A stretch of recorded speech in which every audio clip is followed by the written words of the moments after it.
The wind didn't just blow, it screamed. It tore across the desolate Colorado mountain pass, violently rocking the metal frame of my camper van. It was past 2 a.m., and the blizzard outside was already breaking decades-old records, burying the world in an ocean of blinding, unforgiving white.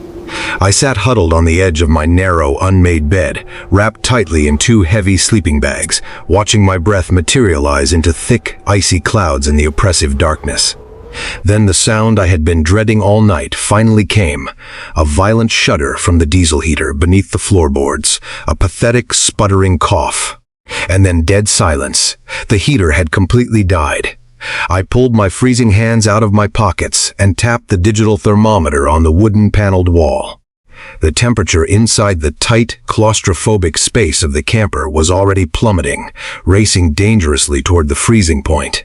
The frost was no longer just on the outside of the windows. It was rapidly crystallizing on the inside, creeping across the glass like intricate spider webs of ice. I looked down at the cold vinyl floor. Ranger, my rescue German shepherd, was lying there, his ears pinned back anxiously against the howling noise outside. I had adopted him from a high-kill shelter in New York 2 years ago. Right around the time I decided to walk away from my entire life, they told me he had been abandoned by his previous owners, left chained in a backyard to fend for himself. He had deep trust issues, they warned me, but right now, looking at his dark, fiercely intelligent eyes, reflecting the weak amber glow of the Camper S emergency battery light, I knew he was the only true family I had left in this world. He was shivering, his thick black and tan coat vibrating with the severe cold, but he didn't let out a single whine. He just stared up at me, sensing the subtle shift in the air, feeling the exact moment the metal box we called a sanctuary turned into a freezing tomb. "It's going to be okay, buddy," I whispered into the dark, though my voice trembled so badly I barely believed the words myself. I reached down, my numb fingers brushing against his frayed, worn-out collar, a small, everyday detail that usually brought me a profound sense of comfort. But tonight only filled me with a deep, sinking dread. The biting cold sliced right through my thermal layers, cutting all the way down to the bone. But as the physical numbness slowly set in, paralyzing my extremities, something else inside me began to thaw the agonizing memories I had driven thousands of miles to escape the suffocating, howling gray of the blizzard outside pulled me right back to that icy highway in upstate New York 5 years ago. Another massive winter storm. Another terrifying night of blinding white, the sickening crunch of metal against ice, the flashing red and blue sirens reflecting off the blood-stained snow, and the world-shattering realization that my little girl was gone forever. I thought, selling my house, buying this van, and driving off into the vast American wilderness would fix me. I thought I could outrun the crippling grief if I just drove far enough, fast enough. I told myself I was seeking ultimate freedom, living the idealized van life dream. But the bitter truth was, I was just running away. I was a broken man, a failure of a father who couldn't protect his own child, hiding out in a metal box in the middle of nowhere. Pretending I wasn't bleeding out on the inside, the wind slammed into the side of the van again with the force of a freight train, shaking us so violently that a dented tin coffee cup rattled off the kitchen counter and clattered loudly onto the floorboard. I pulled my knees tight to my chest, the freezing air now seeping into my lungs, making every breath feel like inhaling glass. The deep isolation of the Colorado wilderness, which usually brought me a profound, quiet peace, now felt like a crushing, suffocating weight. I was completely and utterly alone. The nearest small town was 40 miles away, the mountain roads were completely impassable, and my phone had lost its cell signal hours ago. As my core temperature continued to drop dangerously low, a dark, heavy wave of resignation washed over my exhausted mind. Maybe this was it. Maybe this was the universe finally balancing the scales. The survivor's guilt I had carried for 5 long years whispered in my ear, telling me that simply drifting off into the freezing dark was exactly what I deserved. I slowly closed my heavy eyes, letting the bitter cold embrace me, ready to surrender to the merciless snowstorm. But Ranger, lying there in the freezing dark, wasn't going to let me go that easily. Ranger nudged my elbow, his wet nose shockingly cold against the exposed sliver of skin at my wrist. When I didn't immediately respond, he let out a low, vibrating whine that rumbled deep within his chest. A sound born of pure, primal anxiety. He pawed at the heavy sleeping bags wrapped around my shoulders, his sharp claws scratching against the nylon. He knew. Dogs always know. He could smell the resignation seeping out of my pores, sensing the exact moment my will to live began to fracture and give way to the overwhelming lethargy of the cold. I forced my heavy, stiff arm out of the cocoon of blankets and rested my trembling hand on his head, my fingers burying into his thick fur. "I'm sorry, buddy." I choked out, the words freezing in the air between us. "I really thought I could give you a better life than this." The temperature had dropped so fast that the silence inside the van was punctuated by sharp, terrifying cracks. It was the sound of the plastic water jugs on the kitchenette counter, freezing solid and splitting open under the expanding pressure of the ice. The metal walls of the camper groaned and contracted, sounding like the hull of a sinking ship buckling under the immense pressure of the deep ocean. My feet were already completely numb, the sensation having retreated from my toes hours ago, and a painful, agonizing throbbing had taken up residence in my joints. But the physical pain of the blizzard was nothing compared to the phantom chill that was currently shredding my heart. Sitting in the freezing dark, listening to the violent howling of the wind, I wasn't in Colorado anymore. I was thrust violently back to that rural winding highway in upstate New York. 5 years ago, but the memory was as fresh and sharp as the ice forming on my van's windows. It had been the exact same sound, that relentless, deafening roar of a winter storm swallowing the world whole.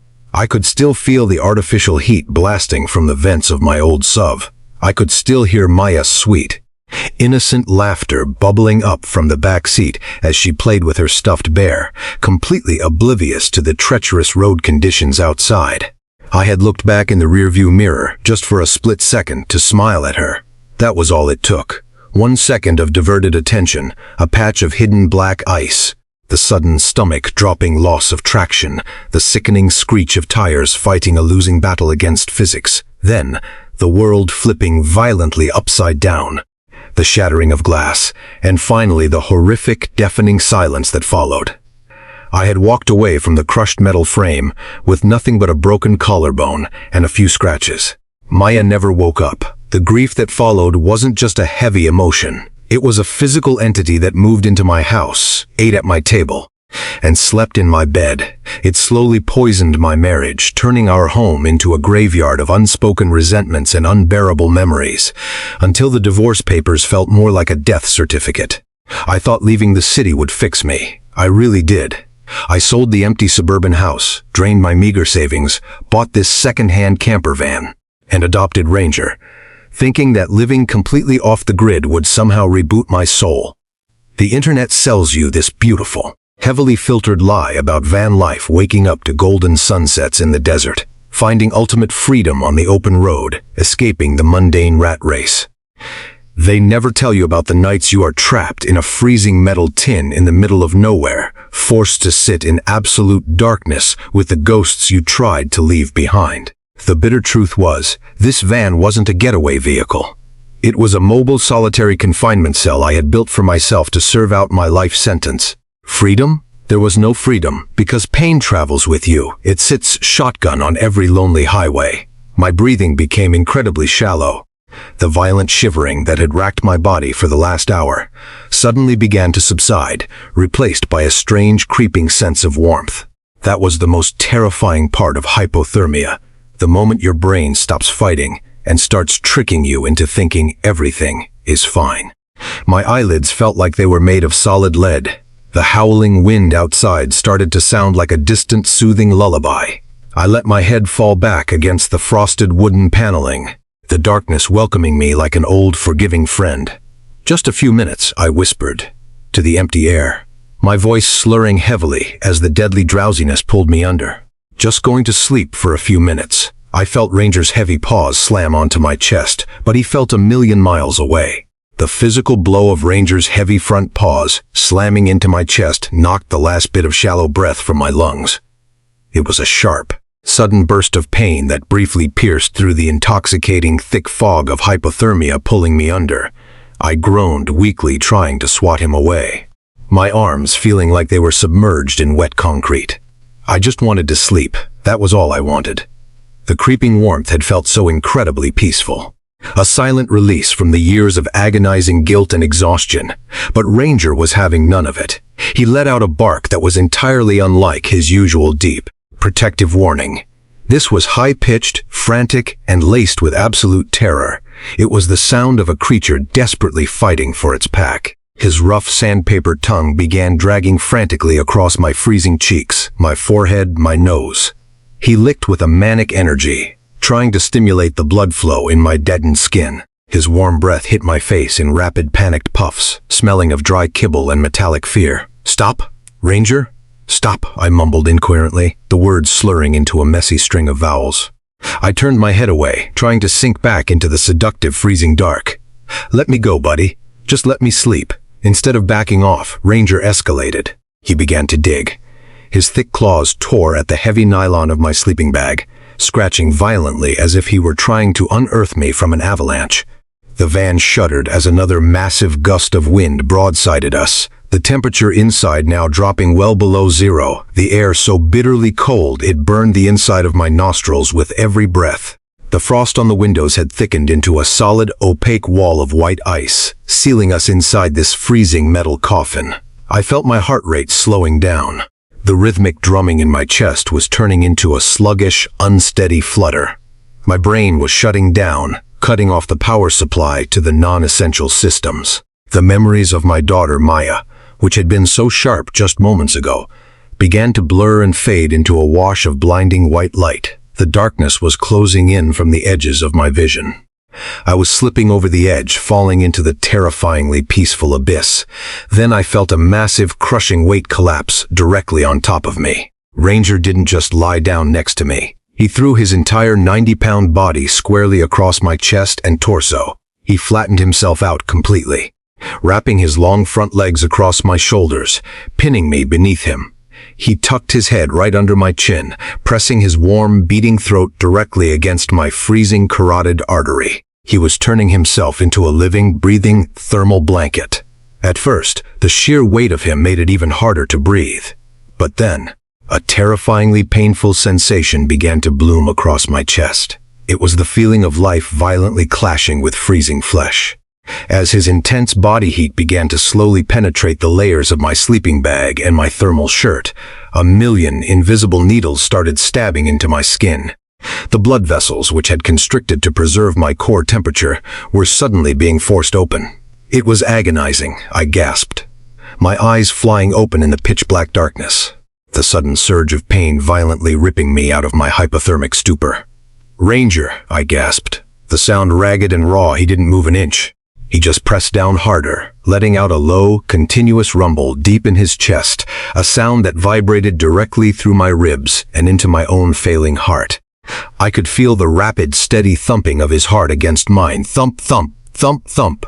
It was a lifeline thrown into the dark water. The sheer, instinctual brilliance of what he was doing hit me like a physical blow.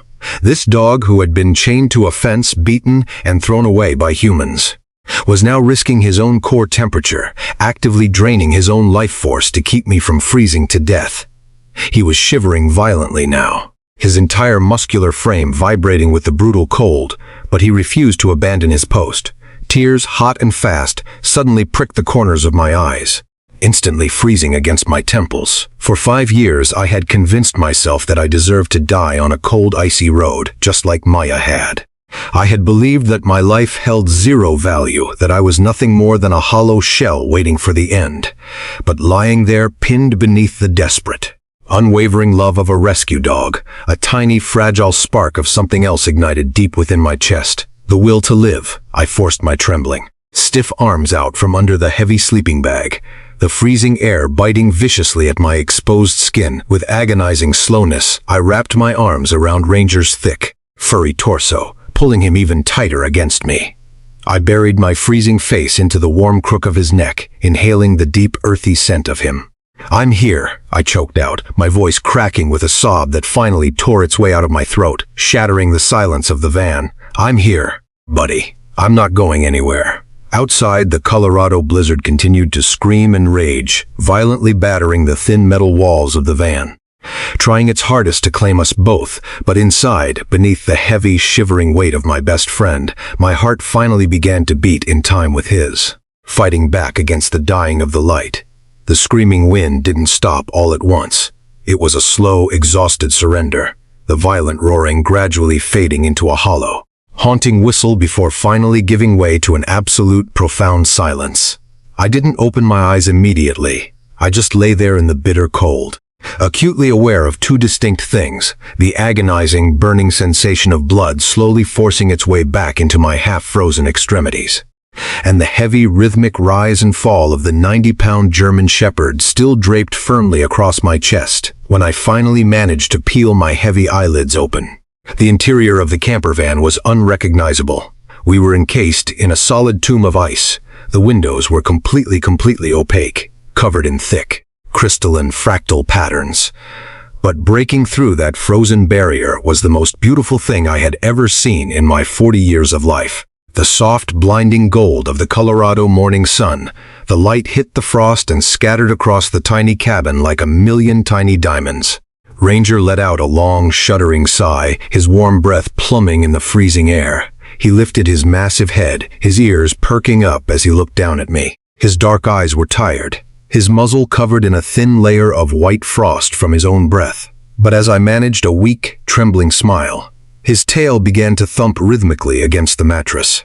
Thump, thump, thump. "We made it, buddy," I whispered, my voice incredibly raspy, my throat feeling like it was lined with sandpaper.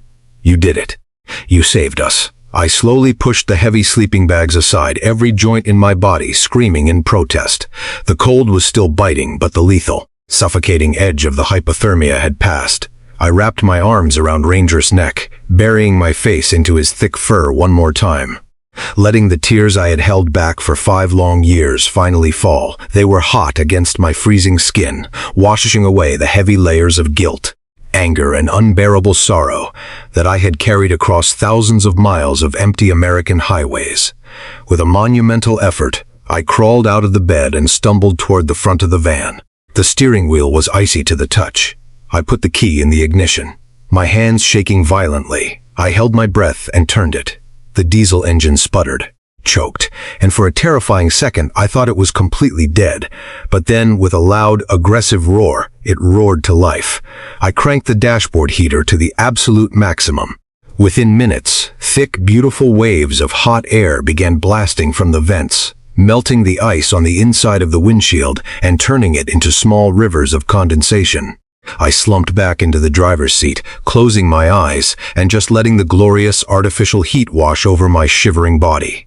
Ranger climbed over the center console, squeezing his large frame into the passenger seat, a space he usually knew was off limits while parked. But today, there were no rules.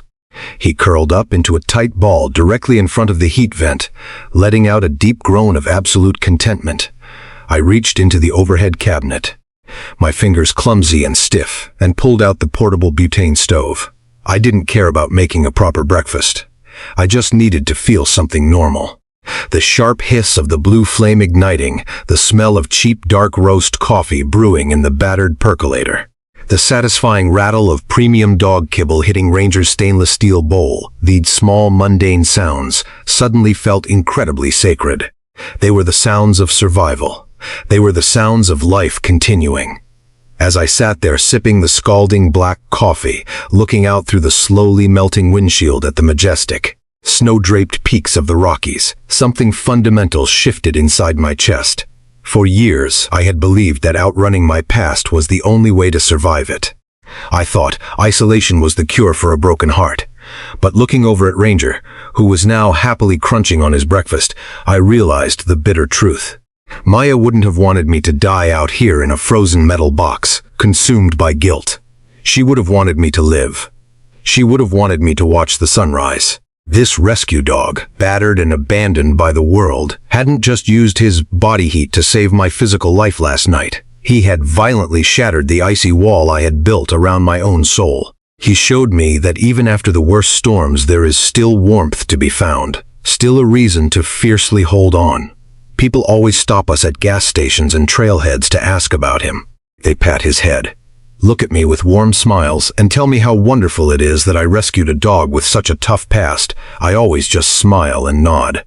But sitting there in the defrosting camper, soaking in the golden morning light, I finally admitted the unspoken truth to myself. The truth is, I never rescued Ranger, he rescued me. By noon, the massive yellow snowplows had finally made their way up the treacherous mountain pass, carving a drivable path through the towering walls of white. The brutal, howling blizzard that had nearly claimed our lives the night before was completely gone, leaving behind a world that felt entirely brand new. The sky above the Colorado Rockies had cleared into a staggering, brilliant shade of crystalline blue, completely unmarred by a single cloud. I shifted the van into gear. The heavy diesel engine purred with a deep, reassuring rumble that vibrated up through the floorboards and into the soles of my boots. As my worn tires gripped the wet, salted asphalt, pulling us away from the icy clearing that had almost been our grave, I listened to the satisfying crunch of the melting slush beneath us. For the first time in 5 years, the familiar creaks, rattles, and groans of my camper van didn't sound like a hollow, lonely tin can. They sounded like a heartbeat. They sounded like home. The dashboard heater was still blasting, keeping the cabin incredibly warm, but I reached over and rolled the passenger window down just a few inches. Ranger didn't hesitate. He immediately shoved his massive, wedge-shaped head into the gap. He closed his dark, intelligent eyes, letting his tongue loll to the side as the freezing, pine-scented mountain air whipped across his face, sending his thick black and tan ears flapping wildly in the wind. I took my right hand off the steering wheel and rested it heavily on the back of his neck. My fingers sank deep into his coarse, thick fur, feeling the powerful, steady thrum of his pulse beneath his skin. Every single beat of his heart was a living, breathing testament to the terrifying night we had survived. He leaned his weight back against my hand, letting out a soft, contented groan that completely drowned out the sound of the engine. Grief is a strange, heavy thing. For years, I had carried the excruciating loss of my daughter like a physical anchor chained to my chest. I drove thousands of miles across empty American highways, chasing sunsets in deserts and hiding out in dense, rainy forests, desperately hoping that if I just kept moving, the pain wouldn't be able to catch up. I thought the wilderness was just a place to disappear. But I realize now that the wild doesn't just strip you down to your barest, most primal instincts. It breaks you apart only to rebuild you. It violently takes away everything you thought you knew about your limits, your suffering, and your breaking point. And it hands you back a second chance. Maya's memory didn't hurt today. As I looked out at the blinding sunlight reflecting off the snowdrifts, I didn't feel the suffocating darkness of that tragic accident. I just felt her warmth. I felt the profound realization that to truly honor her, I couldn't just exist in the shadows. I had to actively live, and the magnificent creature sitting in the passenger seat beside me had sacrificed his own warmth to teach me that lesson. People often leave comments on my videos or approach me while I'm filling up at desolate small-town gas stations along Route 66, asking if living on the road gets lonely. They see the vast, empty landscapes, the isolated dirt roads, and the quiet campfires, and they automatically assume it's a life of crushing solitude. They think van life is about being completely alone. But the truth is, you are never truly alone when a loyal dog walks beside you. Ranger doesn't care about my past failures. He doesn't hold my darkest, most broken pieces against me. He doesn't care how much money I lost or what I walked away from in the city to him. The entire universe is contained within the metal walls of this van, as long as we are together. He showed me that true freedom isn't about running away from your ghosts. It's about finding something or someone worth staying alive for. As the road began to straighten out, stretching endlessly toward the majestic, snow-capped horizon, I took a deep, clear breath of the mountain air. I glanced up at the rearview mirror, but I didn't stare into it. I was finally done looking backward. If you're re-watching this video right now, wherever you are in the world, maybe you're re-running from something too. Maybe you're re-carrying a weight on your shoulders that feels entirely too heavy to bear, and you're re-wondering if the cold will eventually win. I want you to know that it is never too late to start over. It is okay to let nature break you open and heal you.